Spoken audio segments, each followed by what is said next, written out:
দেখাতে চাও আমাকে? বেবিসান কি দেখাতে চায়? ওয়াও!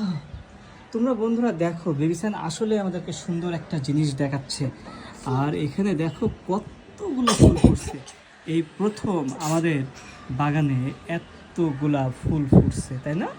এবার তুমি বলো, বেবিসান কি বলতে চাই বলো। কতগুলা তুমি গুনতে পারো? গুনতে পারো তুমি কতগুলা? গুনতে পারো বেবিসান? 1 2 3 4 5 6 8 9 9 10। তো দেখি, এই দেখো কতগুলো ফুল দেখছো, দেখো। এখানে হয়নি। এইগুলো দিয়ে আজকে আমাদের কয়দিনের চা হবে? আমাদেরকে আর চা কেনা লাগে বলো তো? এতগুলো ফুল হইলে আমাদেরকে আর চা কেনা লাগে বলো তো? ওই ছোট্ট একটা গাছ হয়েছে, এগুলো দিয়ে আমাদেরকে কয়েকদিনের চা হয়ে যাবে, তাই না বাবা?